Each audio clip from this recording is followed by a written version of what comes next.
students, my name is Preeti Garewal and welcome to Ambition Nursing Classes।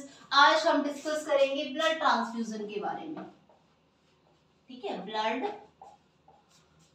Transfusion. ठीक है, आज हम discuss करेंगे ब्लड ट्रांसफ्यूजन के बारे में कि ब्लड ट्रांसफ्यूजन है वो क्या होता है। ब्लड ट्रांसफ्यूजन एक ऐसी प्रोसेस होती है जिसमें क्या करते हैं, ब्लड प्रोडक्ट को हम ट्रांसफर करते हैं पर्सन्स के आईवी सर्कुलेशन के अंदर। BT is a process, blood transfusion is a process of transferring blood products into person। ठीक है, ब्लड प्रोडक्ट ट्रांसफरिंग इनटू, ठीक है, ब्लड प्रोडक्ट है वो हम ट्रांसफरिंग करेंगे इनटू ए पर्सन,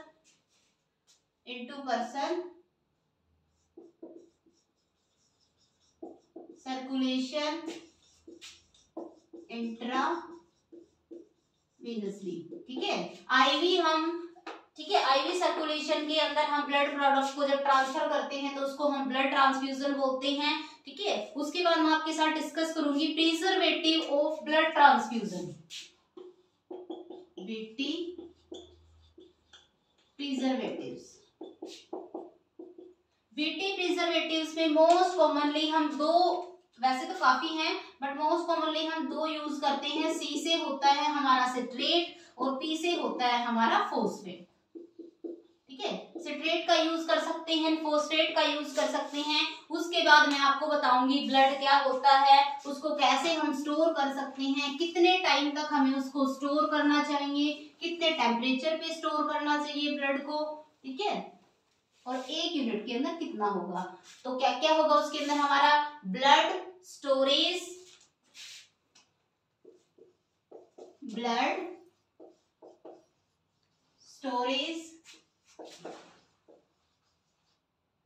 ठीक है, एक हमारा स्टोरेज टाइम है, एक है हमारा स्टोरेज टेम्परेचर। ठीक है, उसके बाद है 1 यूनिट कि 1 यूनिट के अंदर है वो हमारा कितना होगा। ठीक है, तो सबसे पहले हम देखेंगे, क्या देखेंगे, सबसे पहले हम होल ब्लड को हम 35 डेज तक स्टोर करके रख सकते हैं। टाइम कितना होगा, 35 डेज तक हो जाएगा। ठीक है, कितने टेम्परेचर पे हम स्टोर करके रख सकते हैं उसको, 2 से 6 डिग्री सेल्सियस तक हम उसको क्या कर सकते हैं, स्टोर करके रख सकते हैं। और एक यूनिट के अंदर होल ब्लड की 350 ml ब्लड आता है। ठीक है, उसके बाद आता है अगला कंपोनेंट है हमारा आरबीसी। जो आरबीसी है, आरबीसी को कितने दिन तक हम स्टोरेज टाइम है उसका 5 डेज, उसको हम 5 डेज तक स्टोर करके रख सकते हैं। जो इसका स्टोरिंग टेम्परेचर है वो हमारा सेम होगा 2 से 6 डिग्री सेल्सियस। ठीक है, अगर हम 1 यूनिट की बात करें तो 1 यूनिट के अंदर हमारा 250 ml होगा। ठीक है, होल ब्लड डिस्कस कर लिया हमने, आरबीसी डिस्कस कर लिया। उसके बाद प्लेटलेट्स, जो प्लेटलेट्स होती हैं, प्लेटलेट्स का स्टोरेज टाइम होता है वो कितना होता है हमारा 24 आवर्स। अगर हम उसके स्टोरेज टेम्परेचर की बात करें, पहले हमने क्या देखा, स्टोरेज टाइम देखा 24 आवर्स। अगर हम स्टोरेज टेम्परेचर की बात करें तो उसको हम रूम टेम्परेचर पे 2 से 8 डिग्री सेल्सियस पे स्टोर कर सकते हैं। अगर एक यूनिट की बात करें तो एक यूनिट के अंदर हमारा 50 से लेके 70 ml तक। ठीक है, अगला आता है हमारा FFP, fresh frozen plasma.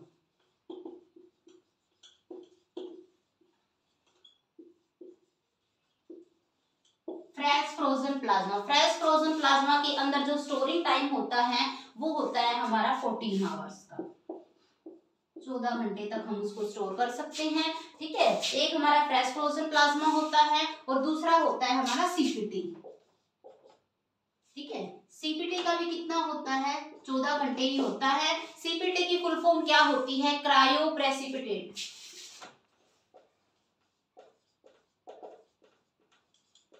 Cryoprecipitate क्या होती है, इसकी फुल फॉर्म होती है, 14 आवर्स इसका टाइम होता है।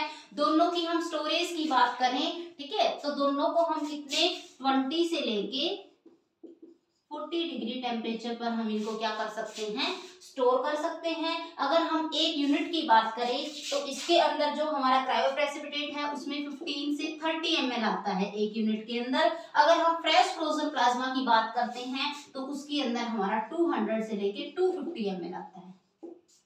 ठीक है, तो समझ आ गया ये ब्लड के अंदर कौन कौन से प्रोडक्ट है हमारे, स्टोरेज टाइम कितना है, स्टोरेज टेम्परेचर कितना है और एक यूनिट के अंदर कितना आएगा। ठीक है, प्रिजर्वेटिव भी हमने डिस्कस कर लिए हैं। अब हम कुछ इंपॉर्टेंट पॉइंट्स हैं ब्लड के बारे में जिनको हम डिस्कस करेंगे। ठीक है, ब्लड के बारे में कुछ इंपॉर्टेंट पॉइंट है जिनको हम डिस्कस करेंगे। आपसे क्वेश्चनिंग होगी इनकी। ठीक है, क्या डिस्कस करेंगे हम, जो एक यूनिट होती है होल ब्लड की या आरबीसी की। 1 यूनिट होल ब्लड की है या आरबीसी की। ठीक है, इनको ट्रांसफ्यूज करने के लिए टाइम कितना, इनको ट्रांसफ्यूज करने के लिए कितने टाइम की रिक्वायरमेंट होती है, कितने टाइम में, हमें 4 आवर्स में हमें क्या करना चाहिए, ट्रांसफ्यूज करना चाहिए। अगर हम आइडियली टाइम देखें तो कितना होता है हमारा 2 आवर्स। याद रखना चाहिए जब भी हम ब्लड ट्रांसफ्यूजन यूज करते हैं, अगर एक यूनिट हमारी प्लेटलेट की है, ठीक है, एक यूनिट हमारी प्लेटलेट है, फ्रेश फ्रोजन प्लाज्मा है, क्रायोप्रेसिपिटेट है, तो उनको ट्रांसफ्यूज करने के लिए कितना टाइम लगेगा, उनको ट्रांसफ्यूज करने के लिए कितना टाइम लगता है, 30 मिनट लगते हैं।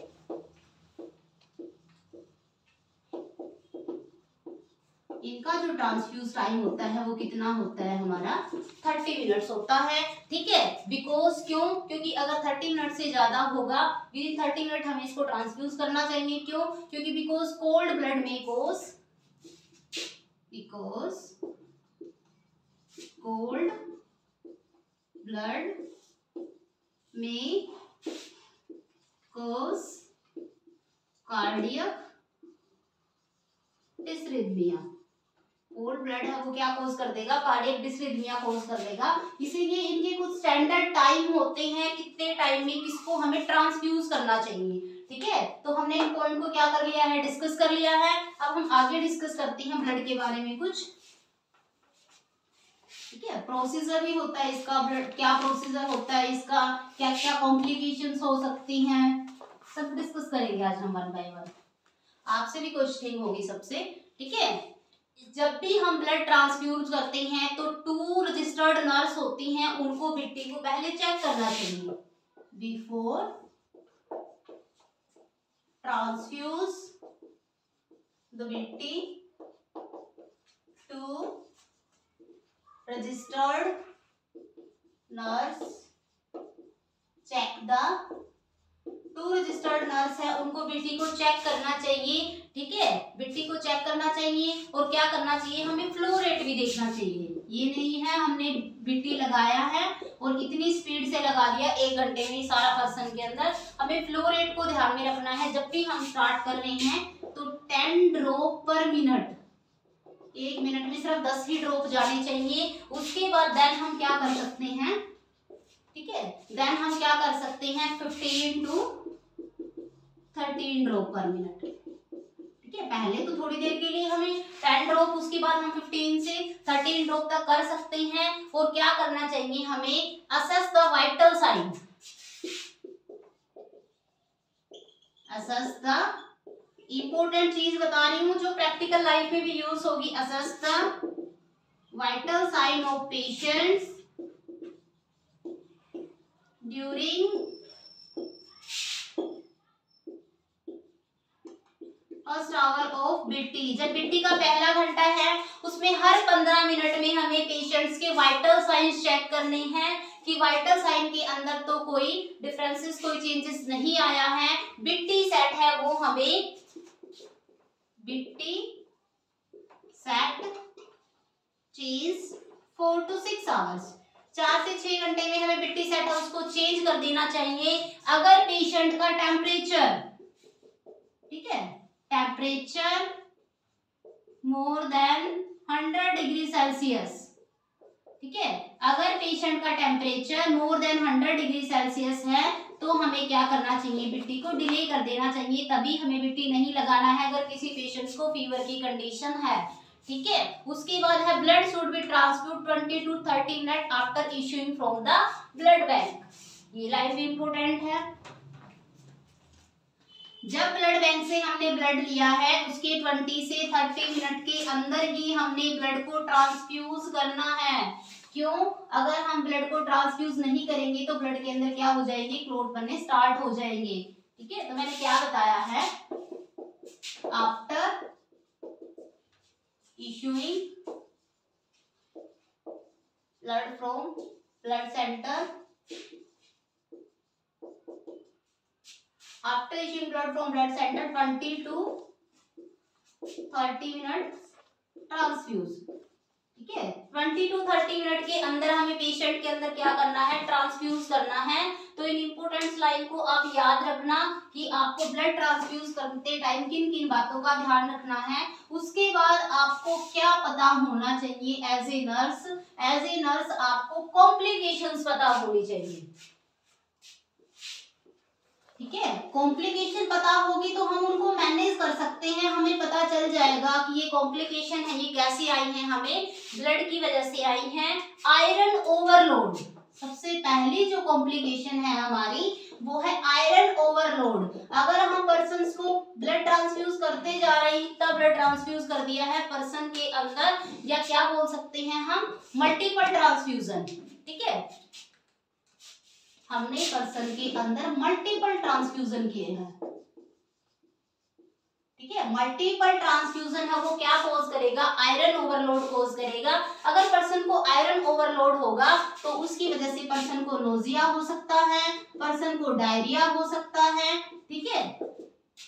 साइन एंड सिम्टम देखें तो इसके नोजिया हो सकता है, पर्सन को डायरिया हो सकता है, पर्सन का बीपी है वो डिक्रीज हो सकता है। तो इसको मैनेज करने के लिए इसका एक एंटीडोट होता है। ठीक है। अगर किसी पर्सन को आयरन ओवरलोड है तो इसका एक एंटीडोट होता है जिसका नाम होता है डेफ्रोक्सामाइन। ठीक है। डेफ्रोक्सामाइन दे सकते हैं हम पर्सन को। डेफ्रोक्सामाइन क्या करता है, आयरन ओवरलोड को कम करने का काम करता है। ठीक है। तो ये थी हमारी फर्स्ट कॉम्प्लिकेशन। देन हम डिस्कस करते हैं सेकंड कॉम्प्लिकेशन। ठीक है। सेकंड कॉम्प्लिकेशन में आता है हमारा हाइपोकैल्सीमिया। दो चीजों को कोरिलेट करके बताऊंगी मैं आपको। एक होता है हाइपोकैल्सीमिया, ठीक है, और एक होता है हमारा हाइपर कैलीमिया। याद रखना पोटेशियम एंड कैल्शियम। सबसे पहले बताऊंगी हाइपोकैल्सीमिया। हाइपोकैल्सीमिया का मतलब क्या होता है, जो हमारा ब्लड होता है, ब्लड के अंदर क्या प्रेजेंट होते हैं, ब्लड में क्या प्रेजेंट होते हैं हमारे एंटी कोगुलेंट। ब्लड में हमारा एंटी कोगुलेंट प्रेजेंट होता है। एंटी कोगुलेंट का नाम है सिट्रेट। सिट्रेट क्या काम करता है, bind the calcium. Citrate calcium को बाइंड करने का काम करता है। अगर कैल्शियम सिट्रेट के साथ बाइंड हो जाएगी तो बॉडी के अंदर क्या होगी, कैल्शियम की कमी हो जाएगी, डिक्रीज हो जाएगा, तो वो कंडीशन आ जाएगी हमारी हाइपोकैल्सीमिया। ठीक है। सेकंड कंडीशन मैंने बताई हाइपर कैलीमिया। ब्लड लाके रख रखा है, 1 घंटा हो गया है, 2 घंटे हो गए, काफी दिन बीत चुके हैं, उसके बाद हम ब्लड ट्रांसफ्यूज कर रहे हैं। ठीक है। तो वो कंडीशन हमारी क्या कोज करती है, हाइपर कैलीमिया कोज कर सकती है। ठीक है। तो हम क्या बोल सकते हैं, ओल्ड ब्लड ट्रांसफ्यूजन। अगर हम ओल्ड ब्लड को ट्रांसफ्यूज करते हैं पर्सन के अंदर तो उसकी वजह से कॉम्प्लिकेशन होती है हाइपर कैलीमिया। ठीक है। क्यों? क्योंकि अगर ओल्ड ब्लड जा रहा है पर्सन के अंदर तो उसकी जो लाइफ साइकिल है वो कम होती जा रही है। ब्लड अंदर जाते ही पर्सन के अंदर हीमोलाइसिस की कंडीशन आ रही है, आरबीसी है वो डिस्ट्रैक्ट होते जा रहे हैं। अगर आरबीसी टूटेंगे, ठीक है, आरबीसी का डिस्ट्रक्शन होगा, आरबीसी टूटेंगे तो पोटेशियम क्या होगा, बॉडी से बाहर निकलेगा। ठीक है। पोटेशियम बॉडी से क्या होगा, बाहर निकलेगा। अगर पोटेशियम बॉडी से बाहर निकलेगा तो बॉडी के अंदर क्या होगा, पोटेशियम इंक्रीज हो जाएगा। ठीक है। ओल्ड ब्लड ट्रांसफ्यूजन की वजह से हीमोलाइसिस होगा। हीमोलाइसिस क्या होता है? आरबीसी का डिस्ट्रक्शन होगा। अगर आरबीसी का डिस्ट्रक्शन होगा तो पोटेशियम ज्यादा होंगे। पोटेशियम ज्यादा कहाँ पे होंगे? अच्छे से बताती हूँ यहाँ पे।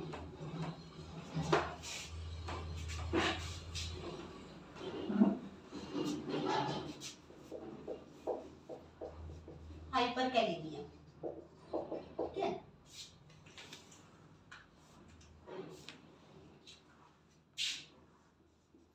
Old blood transfusion.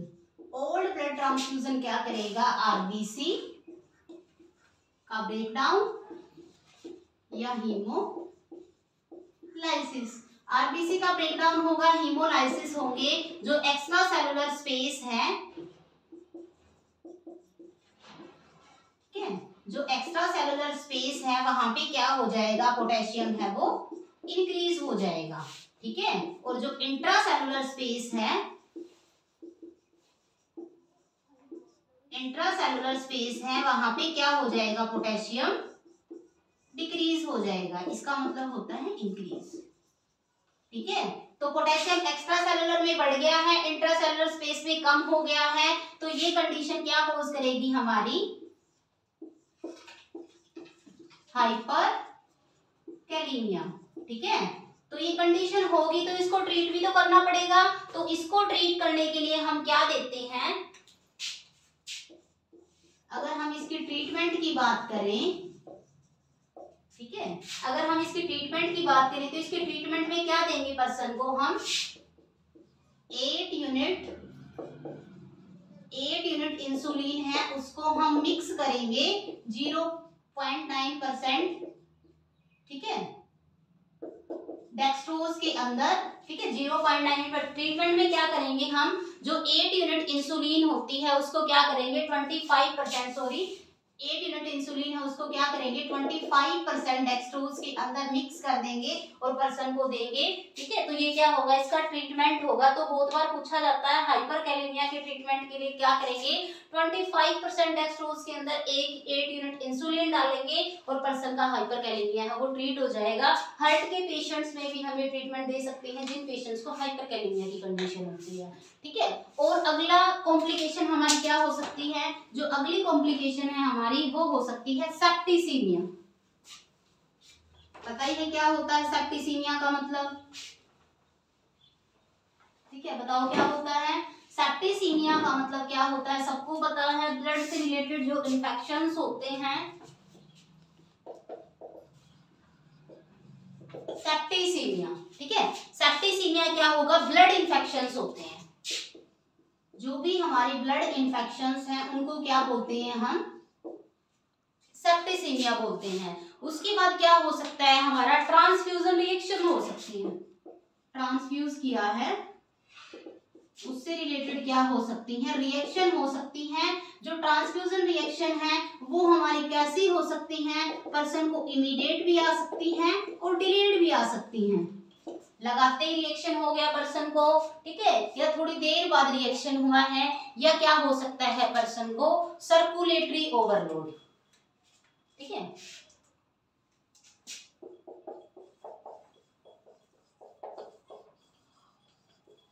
Circulatory overload, ठीक है। सर्कुलेटरी ओवरलोड क्यों होगा?